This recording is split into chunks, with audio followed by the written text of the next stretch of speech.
After months of planning and anticipation, our Greece, Italy, and Vatican trip was finally here. We boarded the plane. It was an overnight flight, and we were finally Athens bound. We tried to sleep due to the 7-hour time change, but sleep seemed to elude us due to the excitement. Our adventure was finally beginning. We made it to Greece. We just landed like a couple of hours ago. It is Greek Independence Day today. There's a parade going through downtown. Unfortunately, we missed the parade. And also, because it's Greek Independence Day, a lot of the places are closed. But it's still pretty cool to be here on Greek Independence Day. Ready to explore the city? To entertain ourselves in the now quiet city, we walked to the beach to take in the scenic coastline. While we were exploring, we did notice something interesting. Cats everywhere. In Athens, and honestly, all over Greece, shop owners leave out food, water, even little houses for them. They're super friendly and not shy at all. Most will just walk right up to you for some pets. It wasn't the busiest day, but it was a nice slow start to our Greek adventure.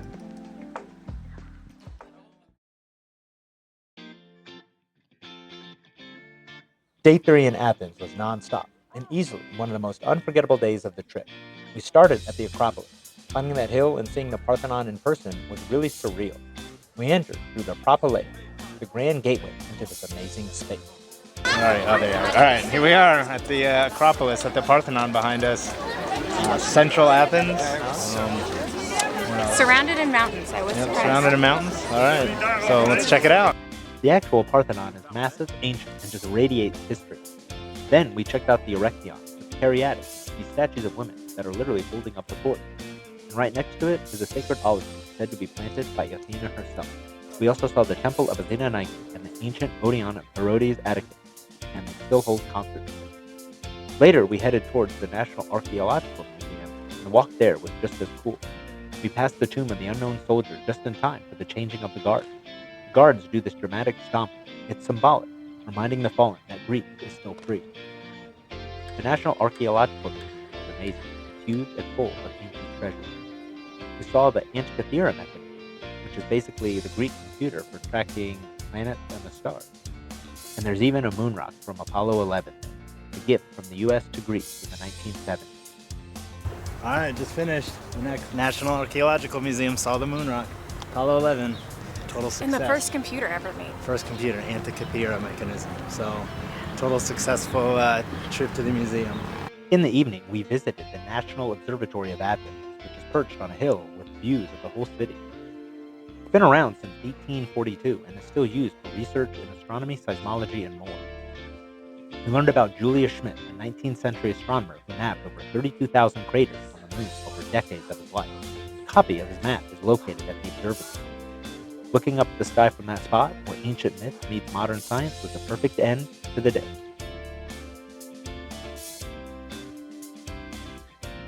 Day 4 started with a road trip, leaving Athens behind and heading towards Delphi by bus.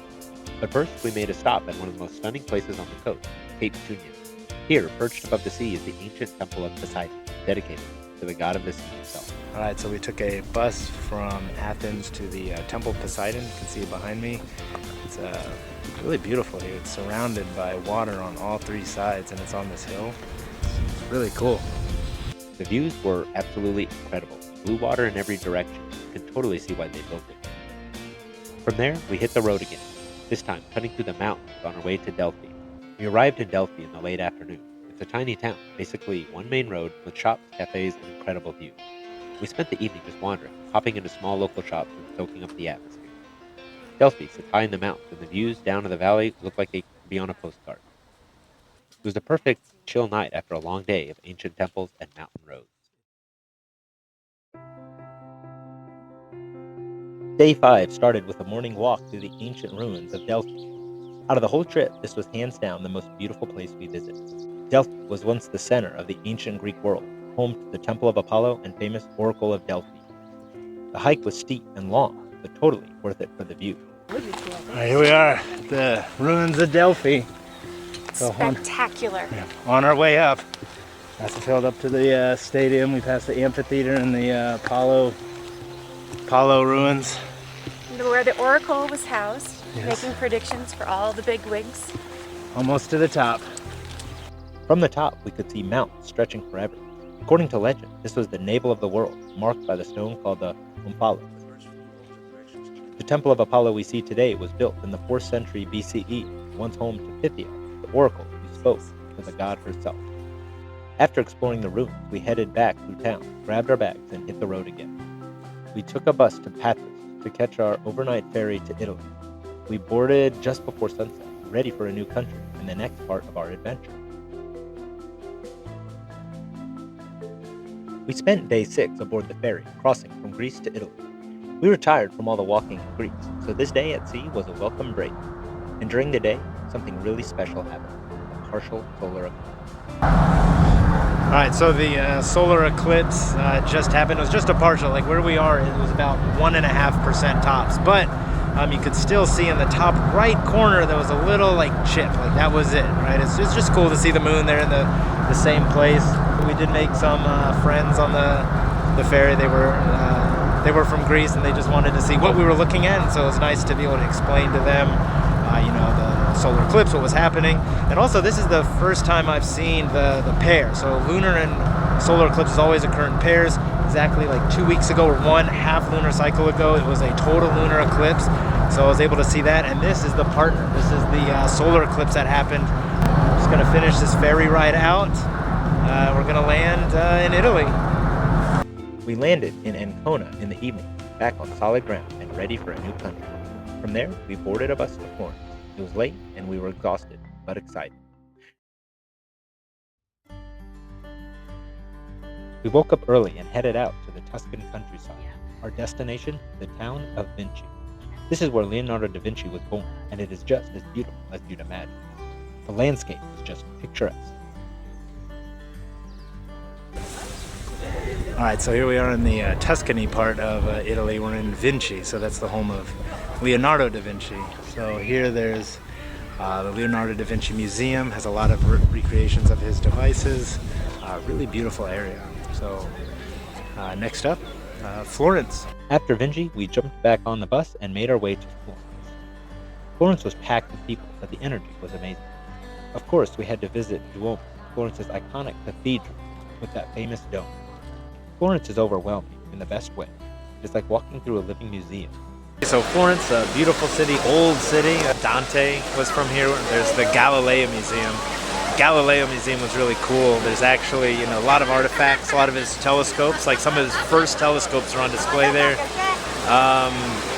Also has his middle finger on display there. It's still, they preserved it and it's on display there. But a lot of cool artifacts at that museum. So we're just finishing up here in Florence, and up next, going to Rome. We woke up at the crack of dawn to head to Rome, and let me tell you, we just barely made our time slot at the Colosseum. Talk about showing up with no time to spare. The Colosseum was absolutely incredible. Walking through it was like stepping straight into history. After the Colosseum, we wandered through the Roman Forum, once the literal heart of ancient Rome. Public speeches, trials, gladiator fights. This is where it all happened. Next up, Altar della Patria. This place is huge and absolutely beautiful. I climbed all those stairs all the way to the top because I heard a rumor that Italy's Apollo 11 moon rock was in one of the museums inside, only to find out it wasn't there anymore. A helpful staff member said it might be in the Sacro della Bandeliera, but that section was closed today. So yeah, I guess I'm climbing all those stairs again tomorrow. It was a busy, amazing first day in Rome.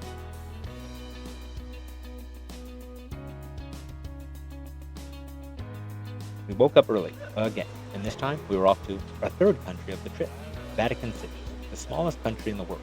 Only about 800 people live there. One of them, the Pope. Vatican Museum was stunning, room after room of massive. But then, there it was, the end of the tour, moon rock number 2 of the trip, sent to the Vatican in 1970. So it just finished up here at the Vatican. It's absolutely beautiful. Just inside there. Did get a chance to see the moon rock that was in there. It was absolutely amazing. It's actually cool because it is like a jubilee. Like every 25 years they have the Jubilee. So this is like during the year of the Jubilee. It's really cool. Be in the Vatican during the Jubilee and see that moon rock. After that, we waited to enter St. Peter's Basilica. Honestly, perfect timing. Almost no line. This place, easily the most beautiful building I have ever been. Every inch is painted or carved. It's massive, awe-inspiring, just incredible. Alright, so I made it into the Basilica. So you can see here in the Vatican, this is really cool. You can see the altar behind me. This is like the largest basilica in Europe. It is just absolutely beautiful. After the Vatican, I had unfinished business. Back up to the Altar della Patria to check the Sacro della Bandolera for Moonrock number 3. Still not there. They told us it wasn't, but I had to see for myself. I'm stubborn like that. Then it was time to explore the rest of Rome. Every step packed with history. Trevi fountain. One coin in, which means we're coming back one day. Then the Spanish Steps, because what's one more staircase at this point? We strolled through Piazza Navona, once an ancient stadium, now a Baroque masterpiece. The Pantheon was epic. Still holds the record for the world's largest unreinforced concrete dome. Alright, here we are, made it to the Pantheon in Rome. Largest unsupported concrete dome in the world. Except for they got put a hole in it. Yeah, they put a hole in it, but the rain doesn't come in. Supposedly. No, it comes in, it doesn't flood. Oh, it doesn't flood, is that what they said? And finally, we visited the place where Julius Caesar was assassinated. Now, just a cat sanctuary. Our last day in Rome, we squeezed every drop of it.